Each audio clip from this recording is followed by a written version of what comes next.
What's up, everybody? Welcome back to the channel. If it is the first time you're touching down on this channel, welcome to Small Feet Big Heat. We talk sneakers, we talk streetwear, and everything in between. And today I'm doing something I haven't done in a while, which is upcoming sneaker news. So today I'm going to talk about some upcoming releases and some other sneaker rumors. Starting things off, we might be getting another Travis Scott Air Jordan 1 Low.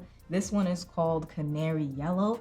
I'm personally a big fan of yellow, so I'm not mad at this. I'm not one of those people who think that they should stop making the Travis Scott Air Jordan 1 Low. They can pump out as many colorways as they want, because honestly, if you miss on one, that means you'll have plenty of opportunities to get another colorway until they decide to stop making these. I will say, in my eyes, that Travis Scott Fragment Air Jordan 1 Low will always be the best one. That is the standard. But since then, they have made some really good colorways. I have the reverse mochas, and I love that pair of sneakers. These are supposedly going to be releasing summer of 2024. And as y'all can see, it has like a gum bottom. I hope that stays true to the actual shoe. Right now, these are just early mock-ups, but you can see it has a interesting color blocking. There's a lot of yellow. I feel like it could use a little bit more black, maybe on the toe box, like around the mud guard. That would be my preferred color blocking, kind of like a black toe color blocking, but I don't think these are bad, and again, I love yellow. Supposedly this is a women's exclusive, but a lot can change from now to when these actually release as more information comes in. We might as well just knock out all the Travis Scott news at once. So Travis Scott and Jordan Brand have been working on his signature shoe. This is it right here in the photos. I'm not super crazy about it. I do want to get one in hand when they finally release to see how I'm feeling about it then.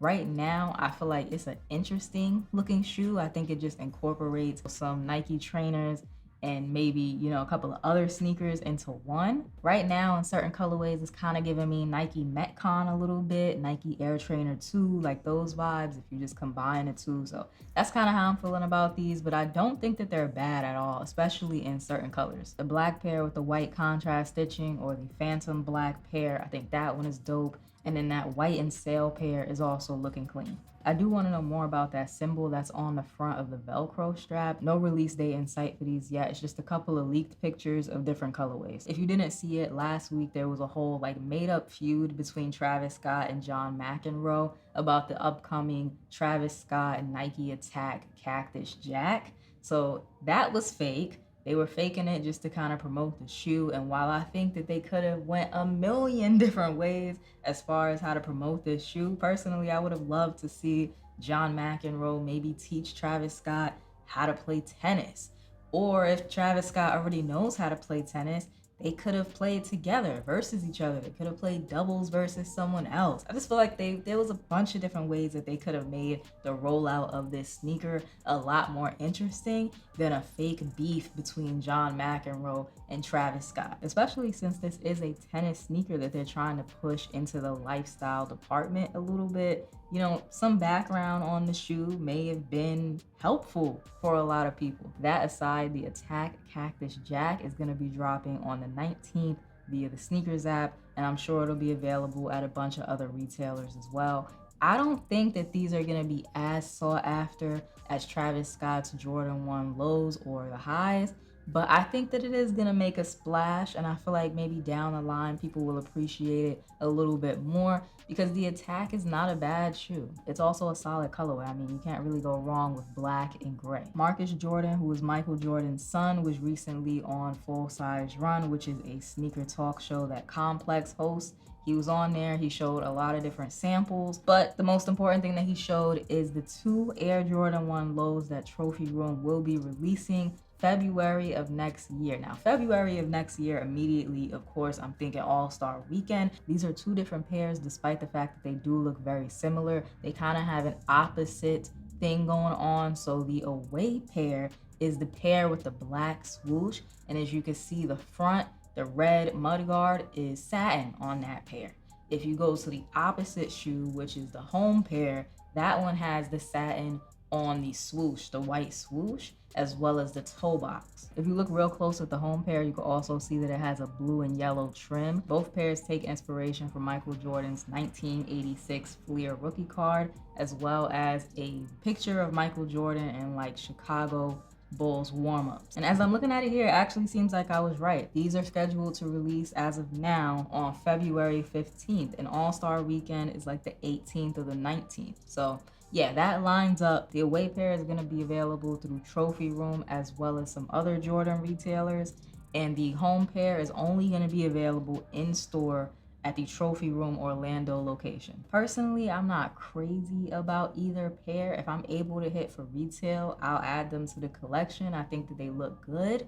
But what I would have preferred to see drop is this blue freeze out pair. These are what should be dropping, but I'm interested in seeing if we see the same chaos as the first Trophy Room Jordan 1 release, or if this rollout is gonna be, smoother. Maybe they learned a lesson from last time, or maybe they'll just backdoor them all. Who knows? The first Yeezy shoe without Adidas is available right now. It is the Yeezy Pod, which is the Yeezy sock shoe that a lot of people did anticipate. It might have not been me or you, but a lot of people was looking out for this one. They're available on the Yeezy website right now for pre-order, which I think is pretty dope. So that means everyone who wanted a pair can get a pair.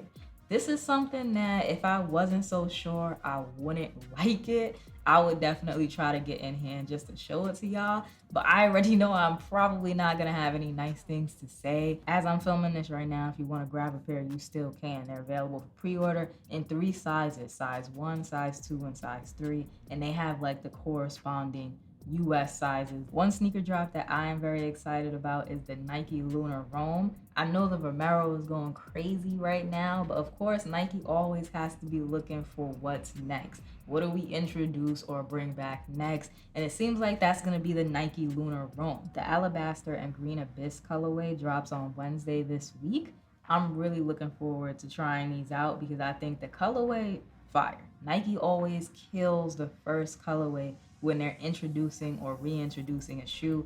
So I'm not surprised there. The colorways that they follow up with is gonna make all the difference with this one, but I feel like this has the potential to be the next Vomero 5. It looks comfy, it looks like you can get off some great fits. It's really gonna come down to just how Nike pushes it and the colorways that come after. With the Vomero, I feel like they really paid attention to the market and what people wanted because there was a lot of Vomero colorways and none of them was a miss. Did I like all of them? Maybe not. But there were no misses in the colorways for Vomeros this year. Something that I do think is a little bit of a miss is Nike bringing the Air Max 90 Bacon colorway to a Nike Dunk Low. I don't feel like this was a bad idea, but for me, the execution fell flat. Starting with the red. The red on these two shoes is not the same, and it doesn't give bacon. That red on the Dunk Low is way too bright, way too vibrant. As a shoe on its own, the colorway is fine, but for it to be like a reiteration of the Air Max 90 Bacon, nah, it just doesn't hit. It's really dominated and overtaken by that red, and then you have the pink swoosh. There is like a hit of brown on the back of the shoe, the back heel tab, but yeah, I don't think that this was really translated over well, and maybe that wasn't their intention. Bacon aside, I don't think that this is a bad Nike GR Dunk colorway. These are scheduled for release on December 21st. The Air Jordan 4 Military Blue is rumored to be making a return May of next year, and I cannot wait. It seems like right now it's gonna have that Nike SB Jordan 4 shape, which I'm perfectly fine with. I think that Nike did a really great thing with the Air Jordan 4 SB Pine Green. What I really care about is that the colors are true to the OG. I'll take the Jordan 4 SB shape. I don't care. These photos are terrible. They look like they were taken on a Nintendo DS. The photos are horrible. I can't wait until we get some official photos. I know those are probably going to be far off, but somebody could leak some photos, some good photos of these. Not sneaker news, but definitely popular footwear news. Supreme and Timberland have teamed up once again. They will be releasing a 6-inch Tim come Thursday, and it has diamond plating all over it. Interesting, I guess. I'm not mad at it, but do I think I'm gonna cop? No, and these probably won't even be available in my size. That's a sucky thing about Timberland. A lot of the times when they do collabs, very rarely is my size included. So I try not to look forward to their collaboration drops anyway. The timing is perfect. We're in fall. It's about to be winter. It wouldn't surprise me at all if this became one of those like popular TikTok, Instagram reel boots for the fashion content creators. On Christmas Day, Ronnie Fieg, Kith, and Adidas are dropping their Samba collaboration in 2 different different colors. There's a pair with like multicolor accents that I think is a little bit more Christmassy, but I like them. And there's also a more toned down navy blue pair. If anything, I think I would go with the navy blue pair. This is a shoe that I do want to try because the Samba has been on a wave lately. It's a very popular silhouette right now, but I don't really think it's for me. This pair is a lot chunkier because it is in collaboration with Clarks, and then you have Ronnie Fi on the colorway, which it just makes for a really, really good collaboration. So who knows, maybe I'll try to go for a pair and see if I like the Samba. Another pair of Nike Attacks that we'll be seeing this week on December 22nd is the Nike Attack in white and yellow ochre. I'm a big fan of Nike's yellow ochre, so I really like these. I feel like they could have been just a little bit more yellow, and that would have really, like, you know, got me, or maybe even some gray, just so that it's not so white on the upper. But this is a solid pair. The Attack has like a very 80s fun, Saved by the Bell kind of vibe. That's the vibe that I get from the Nike Attack. And I do want a pair so I can try and like put together some fits that remind me of that time, just experiment a little bit. So I will be picking up a pair of Nike Attacks for sure. It might not be the Travis Scotts, it might not be this white and yellow ochre pair, but it is a silhouette that I want to give a chance and kind of experiment with. Y'all let me know if y'all are interested in the Nike Attack. There are two pairs of the Nike and Off-White Terraformer releasing this week on December 21st. The first of which is the Mantra Orange. Initially, I was not rocking with the Terraformer and Off-White collaborations. I thought that they were super bulky, super loud, and just kind of an obnoxious shoe.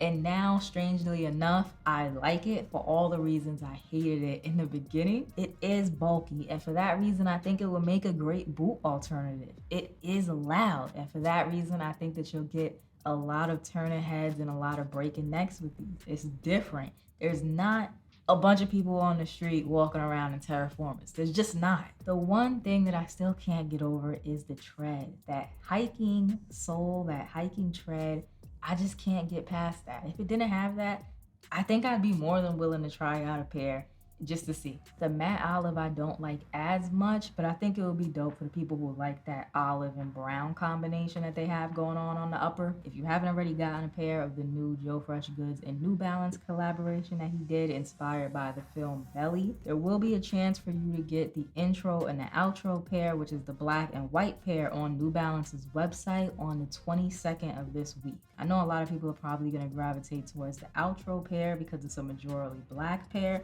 but I actually think the intro is like the most slept on of the three, and in my opinion that was the second best. The blue, the Keisha pair was number one for me, then it's the intro, and then it's the outro. If you want to see more of these videos, do me a favor, like, comment, subscribe, show us more YouTubers some love, and definitely sound off in the comment section. Let me know what you think about the upcoming releases that I talked about, and if there's any releases that you're waiting on that I didn't talk about, let me know in the comments.